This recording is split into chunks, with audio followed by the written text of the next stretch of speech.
Pada tanggal 25 Maret 2025, rakyat Gaza melakukan demo besar-besaran terhadap pemimpin Gaza sendiri, yaitu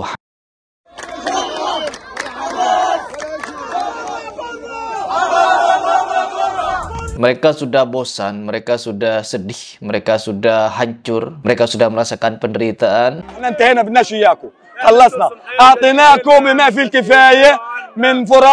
ولكن خذلتمونا كباقي شعوب العالم. احنا نريد حياة كريمة لنا ولأطفالنا. Dari beberapa hal yang dilakukan oleh di sana. Saya di sini memberikan pernyataan secara ringkas, detail, akurat, dan video ini ditujukan kepada orang-orang yang selama ini menginginkan perang. Yang dimana kemarin ketika kita menyaksikan pernyataan dari Felix Xiao, dari Hussein Gaza, dan beberapa kawannya di salah satu podcast. Bener ya, katanya yang dikirim dari negara tetangga malah kain kafan. Ya, 2 kontainer tuh. Jadi sangat perih sekali hati saya tuh. Inggris, Amerika mengirim senjata. Inggris, Amerika mengirim senjata. Nggak Arab ngirim kain kafan. Itu orang belum mati. Pengajar sih. Seperti negara ini mengirimkan senjata kepada Gaza untuk berperang. Inggris, Amerika mengirim senjata. Mereka juga menginginkan hal serupa agar Saudi mengirimkan bala bantuan tentara juga, atau mengirim pasukan tempur ke Gaza. Jadi untuk memerdekakan Palestina, menurut rumus yang ada di kepala mereka adalah dengan cara perang. Tapi kita saksikan bersama teman-teman, apabila kita melihat suatu pertandingan. Misalkan di dalam negara ada ring pertandingan, yang tanding adalah Hamas melawan Israel. Tapi yang meninggal kebanyakan penontonnya, penonton di sekitar situ. Dan harusnya kemana? Katanya bersembunyi di bawah tanah. Di sini saya akan membuka fakta agar kalian melek dan dengarkan, tonton video ini dengan seksama. Jangan ada skip-skip, karena apa yang akan saya sampaikan adalah data akurat. Yang pertama, ketika kita mendengarkan beberapa narasi dari orang-orang yang dianggap sebagai aktivis, jurnalis, sebagai orang yang katanya punya data dan lain sebagainya, memberikan kesaksian bahwa Arab Saudi hanya mengirimkan kain kafan ke Palestina, dan juga katanya Saudi tidak pernah memberikan bantuan apapun kecuali hanya kain kafan dan juga makanan katanya. Kita akui teman-teman bahwa memang orang-orang yang berbicara tersebut sangat gencar untuk mencari donasi, sampai-sampai membuat iklan di berbagai media. Di YouTube ada iklan mereka, di Instagram ada iklan mereka. Saya di sini bukan berbicara omong kosong. Ketika saya lihat-lihat story, kadang iklan-iklan dari organisasi yang Hussein dirikan ini, organisasi penggalang dana atau apalah itu, muncul iklannya.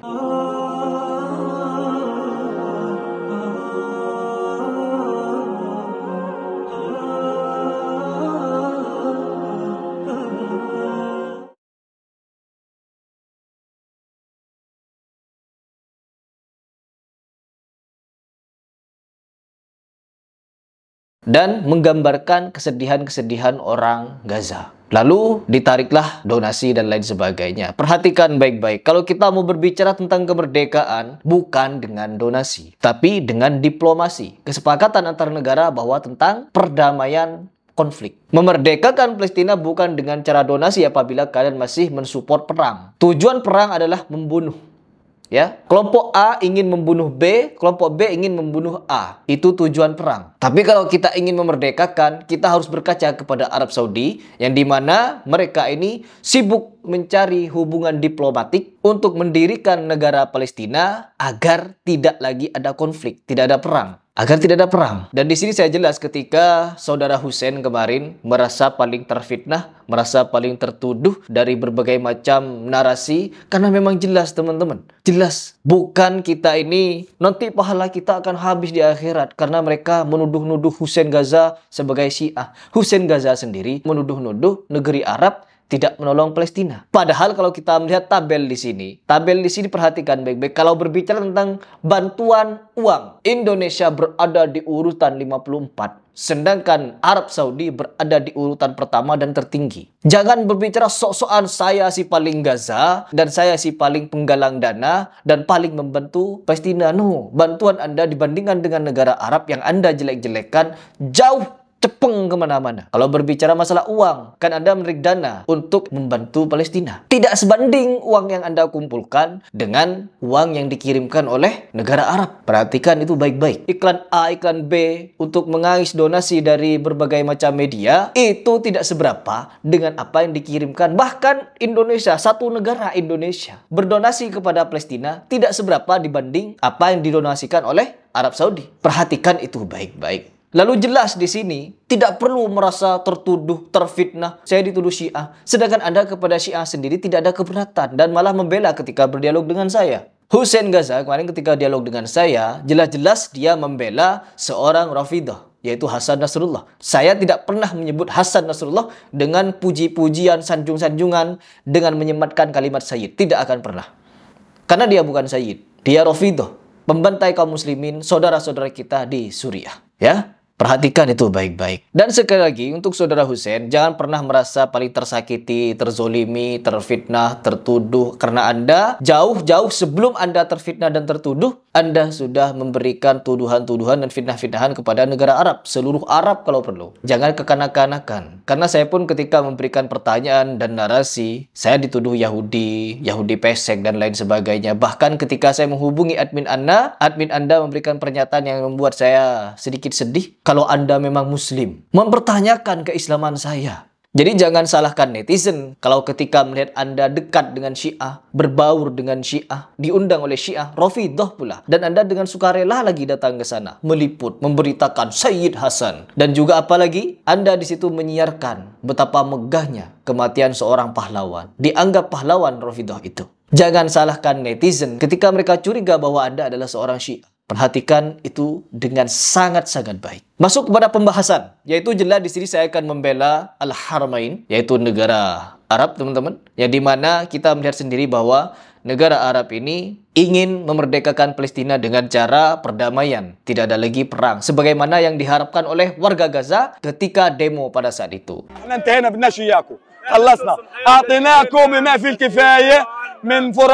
ولكن خذلتمونا كباقي شعوب العالم احنا نريد حياة كريمة لنا ولأطفالنا.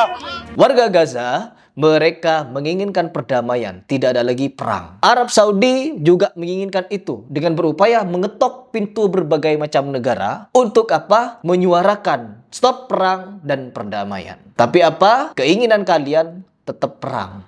Karena apa? Ketika ada perang terjadi, maka penderitaan akan selalu ada. Dan melalui penderitaan itulah muncul berbagai macam penggalangan donasi.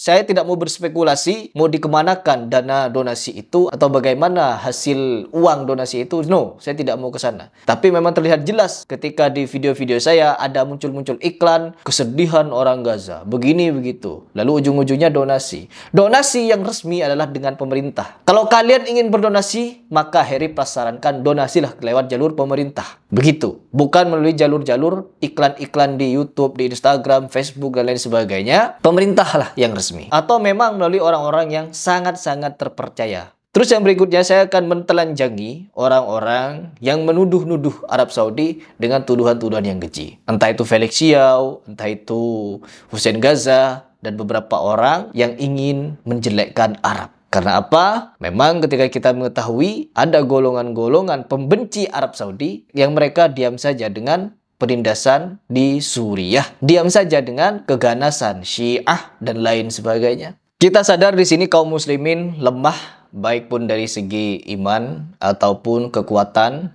di Gaza sana. Karena mereka tidak mampu sampai saat ini mengusir Israel dari tanah Palestina. Dan itu kita kembali lagi kepada hal-hal yang akan kita bicarakan dengan tegas di video ini. Dan kalau kita menyaksikan beberapa hal di Gaza sana, terkhusus penderitaan, perang, kematian, dan lain sebagainya, ketahuilah bahwa kita semua bisa berspekulasi dan membuat riset atau penelitian mengenai yang terjadi. Yang pertama, ini seperti terskenario. Apa yang menjadi alasan Hamas melancarkan serangan ke Israel?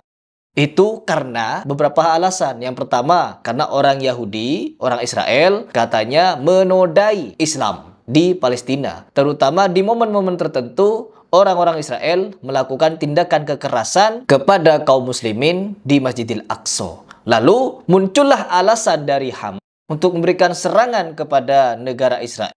berlandaskan alasan itu. Jadi awalnya seperti itu, skenarionya seperti itu. Ada tindakan kekerasan di Palestina berupa begini-begini, lalu Hamas muncul untuk melakukan serangan terhadap Israel.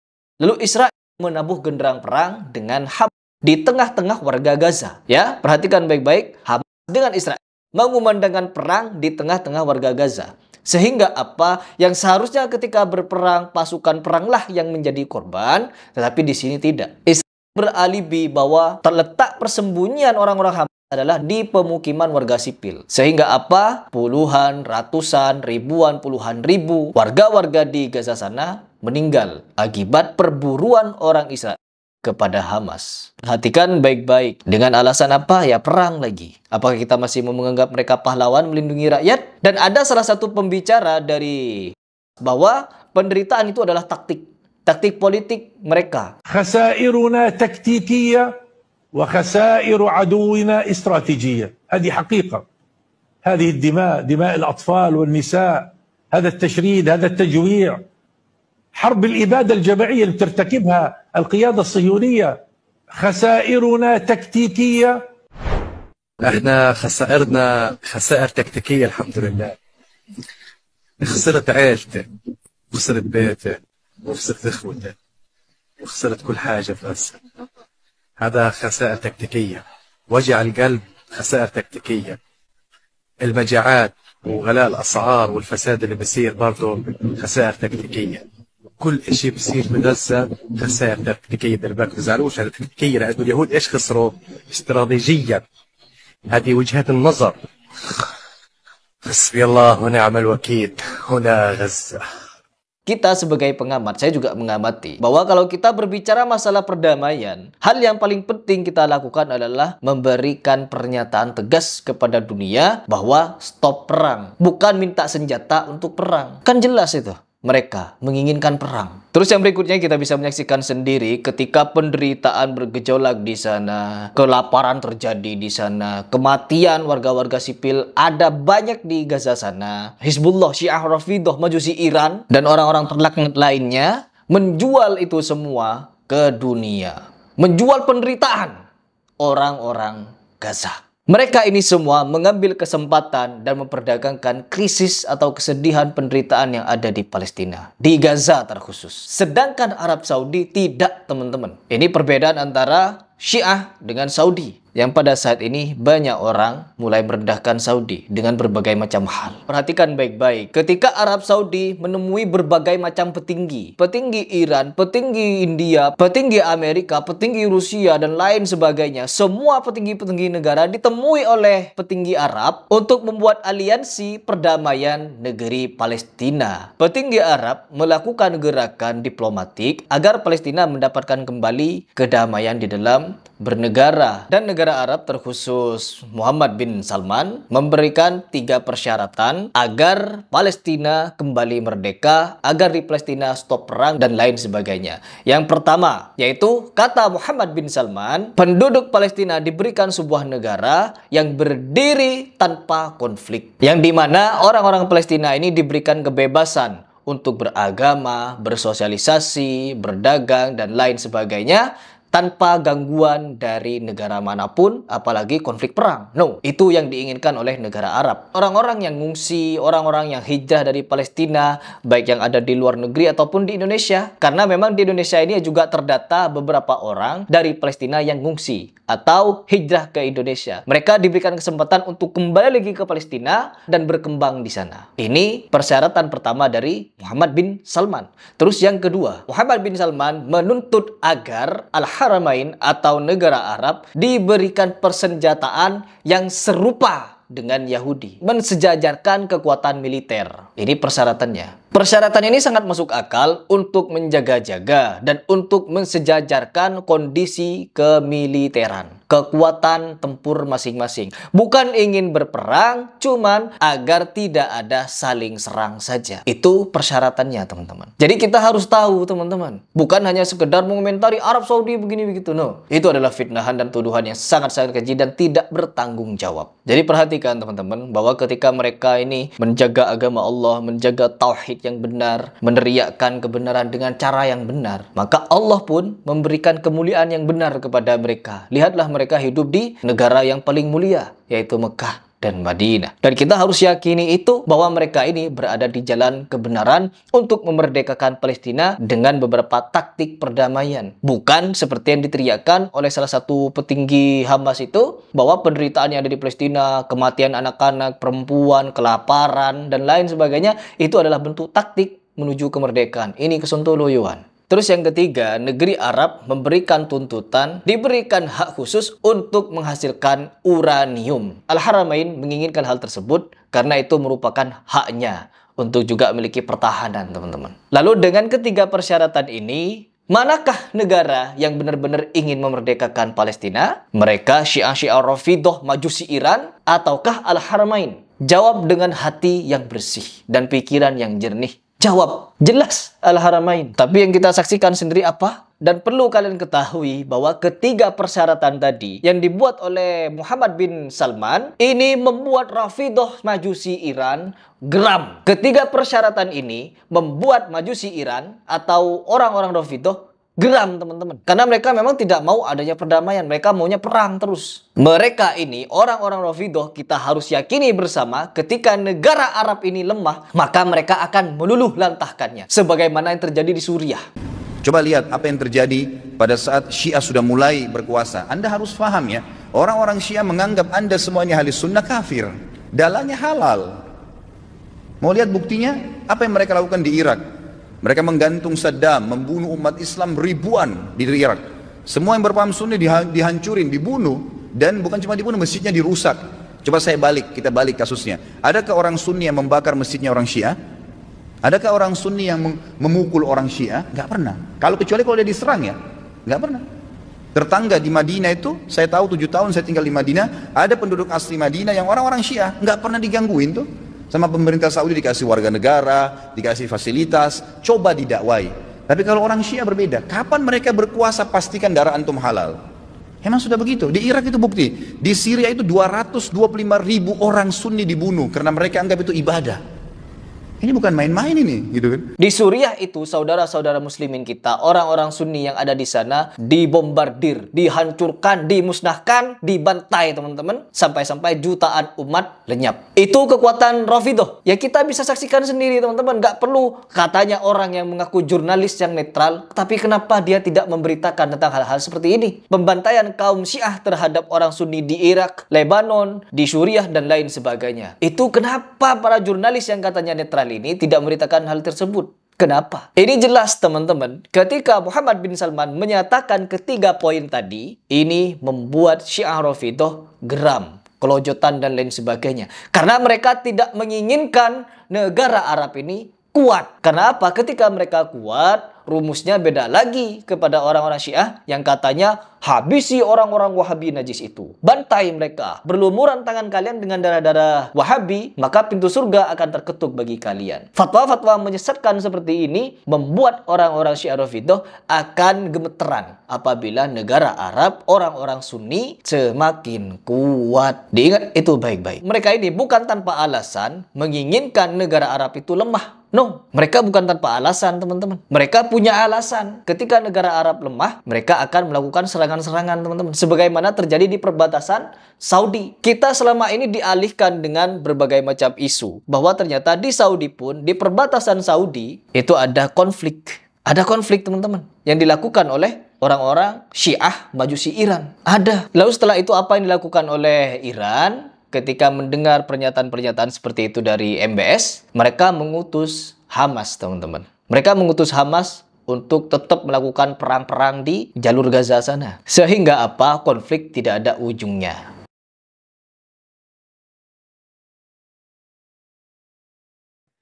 فراسلت العميل حماس جماعة حماس أن يفعلوا هذا الشيء هذا بأمر منهم بارك الله فيكم ففعلوا تلك الفعلة حتى ينقذوا هذا الاتفاق وكانت أمريكا ستوافق على هذه الشروط ليس لها إلا أن توافق لكن بعد تلك الفعلة انظروا ما الذي سيحصل. سيلغى الاتفاق.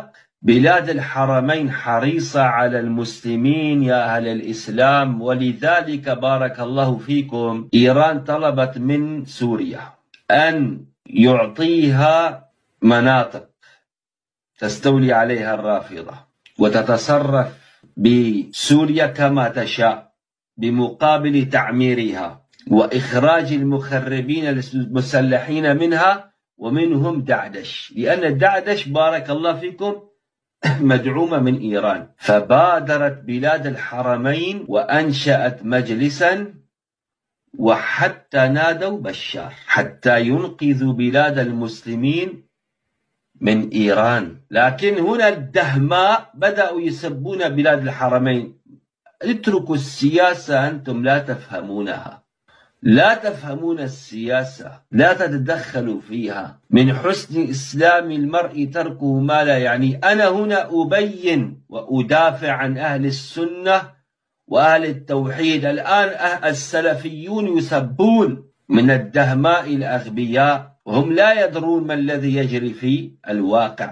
فبادرت بلاد الحرمين حتى لا يوافق بشار على شروط إيران، حتى لا يمكنوا سبابة الصحابة من Suriah. Tidak ada ujungnya. Dan kita harus tetap suarakan perdamaian, teman-teman. Bukan menjual kesedihan. Kesedihan, penderitaan, kematian yang terjadi di Gaza sana untuk kita jual dan mengais donasi. No. Kita harus menyuarakan perdamaian, pembebasan. Bagaimana mungkin kita meyakini bahwa Hamas itu adalah seorang muslim, meskipun pada awalnya saya sempat ragu-ragu apakah Hamas itu adalah Syiah ataukah mereka Sunni dan lain sebagainya. Saya juga memiliki keraguan akan hal itu. Namun ketika mereka memuji-muji Syiah dengan menyebut orang Syiah telah syahid dan lain sebagainya, ini apa-apaan? Ya, perlu kalian ketahuilah teman-teman bahwa hal tersebut yang membuat kita sampai saat ini menyaksikan penindasan-penindasan yang ada di Gaza sana. Lalu kita sebagai orang awam jangan pernah termakan fitnah-fitnahan keji, tuduhan-tuduhan rendahan terhadap negara Arab, yang dimana kemarin ketika Hussein Gaza memberikan pernyataan Trump dengan pangeran Arab yaitu MBS telah melakukan kesepakatan atau investasi besar-besaran kepada Amerika untuk menghancurkan Gaza. Karena apa? Dengan tuduhan-tuduhan semacam itu banyak sekali orang-orang awam termakan fitnah oleh mulut-mulut yang tidak bertanggung jawab ini. Setelah kita selidiki, ternyata berita itu adalah hoax. Arab Saudi bukan berinvestasi cuma-cuma kepada Amerika, tetapi di situ membeli alat perang, ya, pesawat tempur, tank, terus persenjataan dan lain sebagainya. Bukan investasi cuma-cuma untuk menghancurkan Palestina,